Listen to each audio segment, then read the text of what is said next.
শ্রেয়ার কানে সেই কৃষ্ণ। হেই, মুখে মাছে ঢুকবে তো। গানটা শুনতে দে, কত সুন্দর গান গায় মেয়েটা। কি? এবার বুঝলি তো আমি শুধু শুধু বলি না। তো বল, কয় বালতি ক্রাশ খেয়েছিস? আমি ক্রাশ খেতে যাব কেন বন্ধু?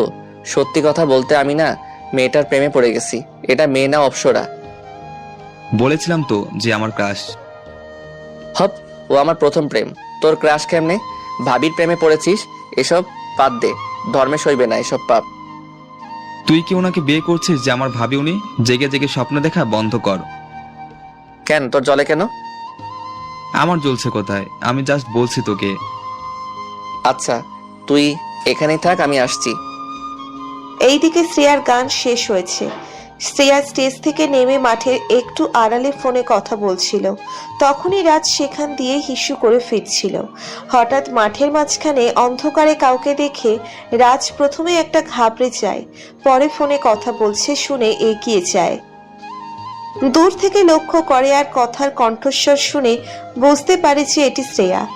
রাজ দ্বিধায় পড়ে যায়, যাবে কি যাবে না, যাবে কি যাবে না, এমন ভাবতে ভাবতে এক পা দুপা করে এগিয়ে যায় রাজ।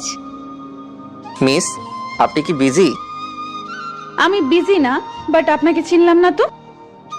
আমাকে আপনি চিনবেন না, আমি তেমন বিখ্যাত কেউ না, তবে আমি আপনাকে চিনি। তো বলুন আমি কি? আপনার দুইটা পরিচয় আছে, একটা সারা দুনিয়া জানে, আরেকটা আমি ছাড়া কেউই জানে না। ও আচ্ছা, তো বলেন শুনি। প্রথমত, আপনি শ্রেয়া, যিনি একজন বিখ্যাত গায়িকা আর অনেক ফ্যান ফলোয়ার। আর দ্বিতীয়ত, আপনি শ্রেয়াই কিন্তু আমার মনের রানী। আপনাকে প্রথম দেখেই এমন ক্রাশ খাওয়া খেয়েছি, আমাকে যে যত বড় বাসি দিক না, আমার কিচ্ছু যায় আসে না। ধন্যবাদ, আপনার কথা শুনে খুশি হলাম আমি।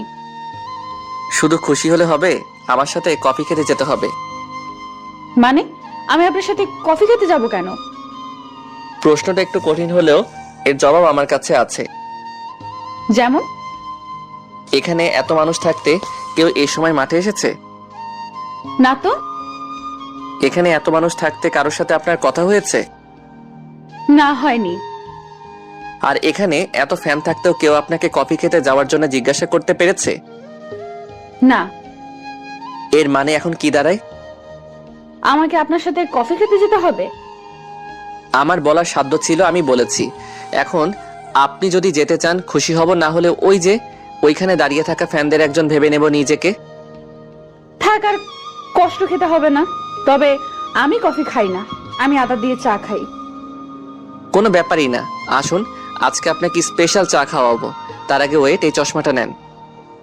চশমা পড়তে যাব কেন রাতের বেলায়? আপনাকে চেনে না এমন একটাও ছেলে দেশে আছে? চা খেতে গিয়ে যদি চিনে ফেলে? ও রাইট রাইট, সরি, আসলে মাথায় ছিল না একদমই। এখন চশমাটা পরুন, আর এই যে আমার মাফলারটা গলায় জড়িয়ে নেন। রাজ শ্রেয়ার গলায় মাফলার পেঁচিয়ে দিচ্ছে, আর শ্রেয়া ড্যাব ড্যাব করে তাকাচ্ছে রাজের দিকে। একটা ছেলে মাফলার পরিয়ে দিচ্ছে শ্রেয়াকে, এটা শ্রেয়ার বিশ্বাস হচ্ছে না। হয়েছে, এবার কেউ চিনবে না। একেবারে গুপ্তচর বানিয়ে ফেলেছি, আমি নিজেই চিনব না, হয়তোবা দূর থেকে। এখন যাওয়া যাক, আমি আধা ঘন্টা সময় দিতে পারবো, আমার গার্ডরা আমাকে খুঁজবে না হলে। ওকে, তাহলে সময় নষ্ট না করে চলুন। রাজ শ্রেয়াকে নিয়ে চা খেতে গেলে সেখানকার পরিবেশ রাজের ভালো লাগলো না। একগাদা মানুষ চারিদিকে, এখানে শ্রেয়া চা খাবে কিভাবে সেটা হবে না। রাজ শ্রেয়ার হাত ধরে শ্রেয়াকে ছোট বাচ্চাদের মতো পথ দেখিয়ে মাঠে নিয়ে গেল। পাশে থাকা দোকান থেকে দুইটা টুল আর সাইড থেকে গাছ ভেঙে ভেঙে আগুন জ্বালিয়ে দিল। দোকানদার মামার কাছ থেকে ভালো করে দুইটা স্পেশাল চা বানিয়ে এনে শ্রেয়ার হাতে কাপ ধরিয়ে দিল রাজ। কি কেমন লাগছে? ঠিক আছে, এরকম ভাবে কখনো চা খাওয়া হয়নি। তাহলে আমাকে মনে থাকবে? অবশ্যই মনে থাকবে, আপনার নামটাই জানা হলো না এতক্ষণে। নামে কি আসে যায়? যদি ভবিষ্যতে দেখা হয় কখনো বা আমাদের তাকদিরে থাকে, তাহলে নাম কেন, অনেক কিছু জানবেন। আপনি কেমন যেন কবি কবি স্টাইলে কথা বলেন। কবি তো আপনার জন্য কবিতা লিখতে চাই, বাট আপনি বোঝেন না। কিছু বললেন? না, তেমন কিছু না। এই শুনুন, আমাকে না এখন যেতে হবে, আমি যাই কেমন?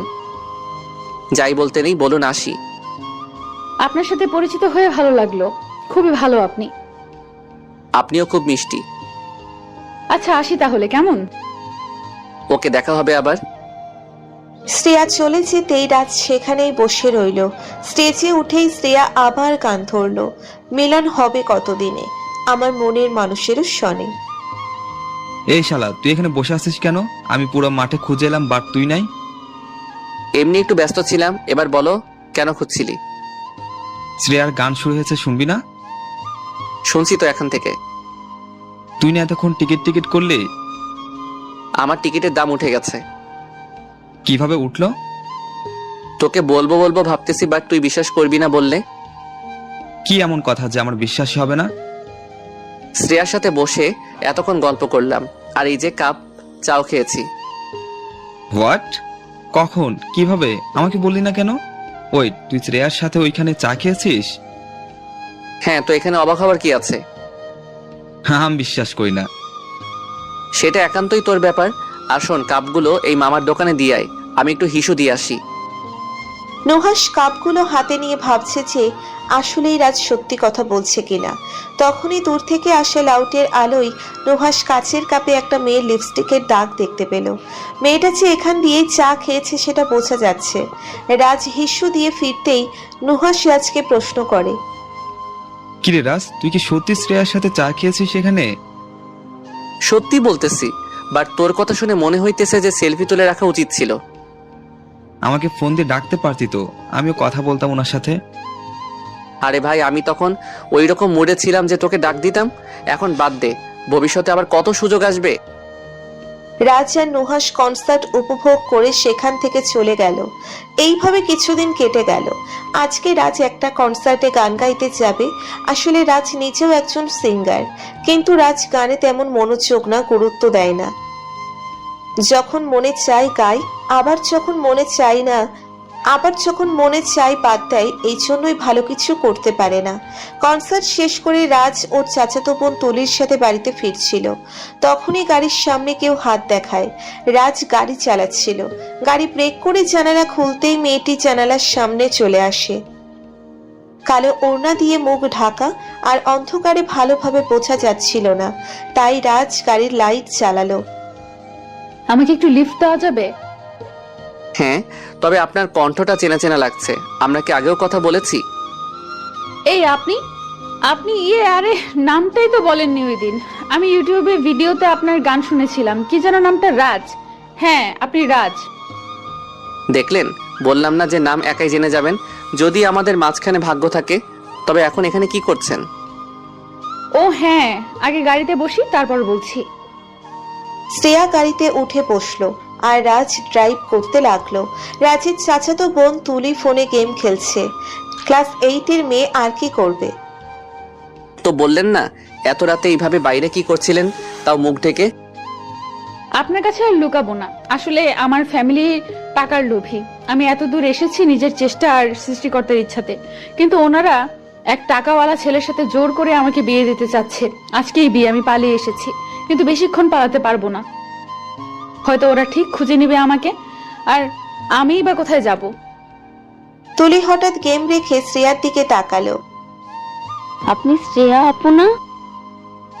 আপি, তুমি আমাকে চেনো? চিনবো না? এই যে ভাইয়া আপনার উপর ক্রাশ খেয়ে সারা দিন আপনার গল্প শোনায় আমাকে। ও মিথ্যা কথা বলতেছে। আমাকে মিথ্যাবাদী বানাচ্ছ? আপনি এই দেখো, ভাইয়ার ফোনের ওয়ালপেপারে তোমার ছবি। শ্রেয়া দেখলো রাজের ফোনের ওয়ালপেপারে শ্রেয়ার ছবি। এগুলো কি? আসলে I love you, but it's okay, তোমাকে হ্যাঁ বলতে হবে না। তুমি এমনিতেই বিপদে আছো, আর প্যারা দিতে চাই না তোমাকে। ভাইয়া কিসের বিপদ? তুমি আপিকে বিয়ে করে ফেলো, প্রবলেম সলভ। এই পিচ্ছি, চুপ থাক। বিয়ে কি মুখের কথা নাকি? তুই বললি আর হয়ে গেল? কথাটা খারাপ বলনি আপি, বাট তোমার ভাইয়া আমাকে বিয়ে করবে না মনে হয়। এই ভাইয়া, তুমি বিয়ে না করলে আমি এইবার পরীক্ষায় ইচ্ছা করে ফেল করব, তখন তোমাকে আন্টি বকা দিবে। পিচ্ছি, তুই চুপ থাক। আর শ্রেয়া, আর ইউ সিরিয়াস? কারণ আমার কোনো চয়েস নেই, বাট তোমার থেকে বেটার চয়েসও কেউ নেই। ভেবে দেখো, এটা সারা জীবনের ব্যাপার। যদিও আমি তোমাকে ভালোবাসি। আমি ভেবে দেখেছি, আর সত্যি বলতে তোমার সাথে মিট হওয়ার পর থেকে আমি একা একা বসে তোমাকে নিয়ে ভেবেছি। কেমন যেন একটা অনুভূতি কাজ করে তোমার প্রতি। আর আমি লুকিয়ে তোমার কনসার্টেও গিয়েছিলাম। কি বলবো বুঝতেছি না, বাট খুব খুশি খুশি লাগতেছে। তোমাকে আর কিছু বলতে হবে না, কাজী অফিসে নিয়ে আপিকে বিয়ে করে ফেলো, আন্টিকে আমি বোঝাবো। থ্যাঙ্কস পিচ্ছি। রাজ শ্রেয়াকে নিয়ে কাজী অফিসে গেল বিয়ে করতে। নুহাসকে ফোন করে ডাকা হলো, নুহাস সাক্ষী হলো। আসলে শ্রেয়াকে রাজের বউ হিসেবে দেখে ছেলেটা মারাত্মক শক খেয়েছে। কথা বন্ধ হয়ে গিয়েছিল ওর। রাজ বাড়িতে ফিরল শ্রেয়াকে নিয়ে। শ্রেয়াকে দেখে রাজের আম্মু অনেক খুশি হলেন, কারণ শ্রেয়ার যা চেহারা আর ব্যবহার যে কেউ মুগ্ধ হবে। শ্রেয়াকেও আর পছন্দের বিরুদ্ধে কাউকে বিয়ে করতে হলো না।